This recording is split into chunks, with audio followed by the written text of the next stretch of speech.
Roar! So, we want to talk about the Tiger King documentary that a lot of people are talking about from an animal rights perspective. Animal rights. I define it as animals' right to simply be left alone and not used and abused by overpopulated people. Which is why, in part, they are so endangered, so many species, or are abused in so many ways. So, as you can see my shirt, here's some big, strong herbivores before we talk about animal rights.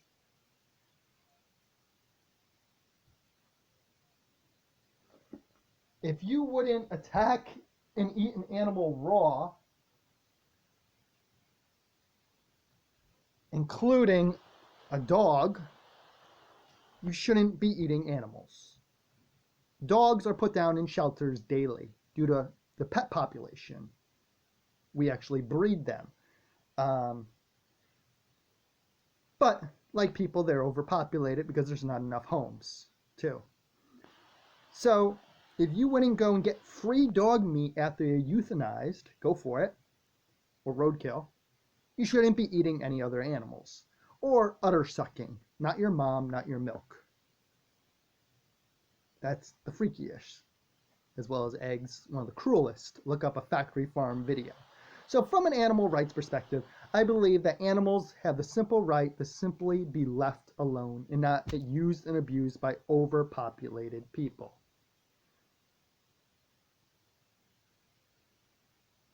So, what does that make me think about that issue? Big Cat Rescue, the woman who ran the Big Cat Rescue, um, obviously, since they were raised in captivity their whole lives, they needed to outlive their lives in captivity and couldn't be released. So she was caring for them, but not repeating the cycle by breeding more baby tigers um, so that he could make money off of them, because the money makers are the little ones because they could hold them and such. So if you really care about conservation in animals, you should be promoting for animals' right to be simply left alone in most regards. From factory farms, I dare you to look up and share a factory farm video, like Farm to Fridge or Glass Walls, meat.org or meatvideo.com by Farm to Fridge, by Mercy for Animals. Those are exceptional videos at some of the common practices in sick factory farms. So if you care for all animals, you might want to start with that and maybe change your eating habits and addictions. Uh, but population control is a huge issue. We keep cutting down more habitats. We have overfishing, now sick fish farms like factory farms. We use trawler nets. We took all of time to 1800 to reach just 1 billion people. 250 years later, by 2050, we'll be at about 10 billion people. We can't endlessly grow.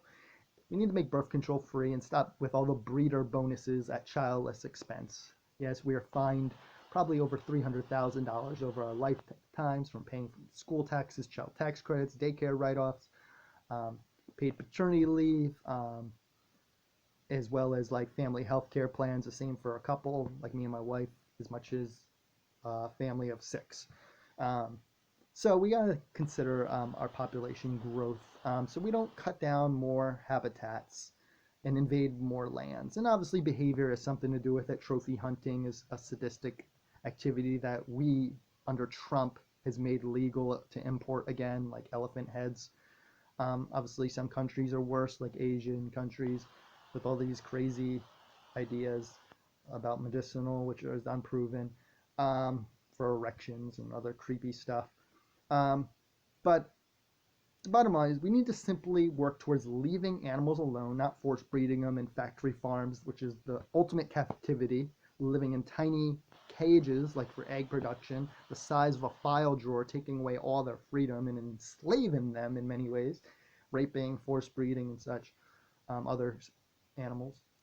So, from an animal rights perspective, Big Cat Rescue was trying to deal with a problem created by animal users, not just the Tiger King, but other people who had cats as pets, and then they outgrew them, and then they couldn't care for them and let them go. It's kind of like people that buy a little alligator or exotic animals online or from a pet store. Um, they're causing problems, and then some of them release them, and they can't survive. It could be a cold climate zone, and if they had an alligator that was small and got big real quick, they're going to die and suffer very slowly to death. It's kind of like with PETA. People blame PETA for killing dogs. All shelters put down dogs. Now, they mostly put down ones that were raised for dog fighting and or have horrible injuries or are psychologically damaged and never can be housed. And all vets just about put down dogs because not because they want to, because of other people causing the problem. But people like to place blame on others rather than the blame the ones who are causing it, the ones profiting. Puppy mills.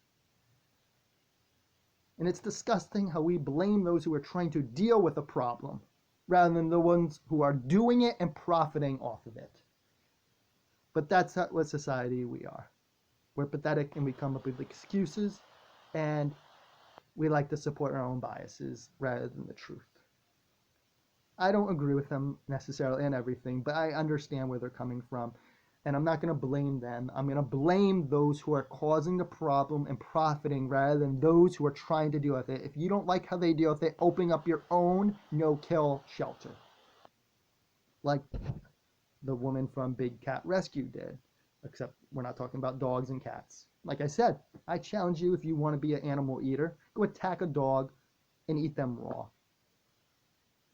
Go to a shelter where they already euthanize them because we breed them, overpopulate them being breeding. Yes, people think I care about animals when I say pets are overpopulated, but then they think I hate people when I say people are overpopulated. Go figure. But my point is, from an animal rights perspective, simply leave animals alone. And don't use them for your own personal gain, and try to keep things as natural as possible for the animals, unlike factory farms and raising animals in captivity.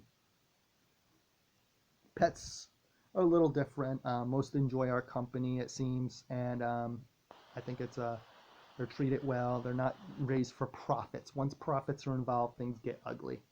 And you're breeding and such, then it gets a little uglier. So that's my perspective. The woman was trying to do the right thing. I don't know about with her husband and all that. I'm not getting into that. I'm talking about from the animal rights perspective. I think the Tiger King started out with decent intentions, but then became profit oriented. He needed to sustain it, and it became a bit more of a business. I don't think his intentions were bad at the beginning, and he does care for cats, did, until he killed some and such. But it got perverted, and it went down a bad spiral because it started out bad. Because you should simply leave animals alone in most cases and keep them in their natural environments, especially animals like that. So that's it. Veganbodybuilding.com. Eat like these tough, strong herbivores. You're not a lion. Your teeth aren't like a lion's. You have a choice. You can go to a grocery store, find thousands of items. Yes, some animals need to eat other animals, but factory farms are despicable. Meatvideo.com. Thanks, and share if you care. Vegan is the future.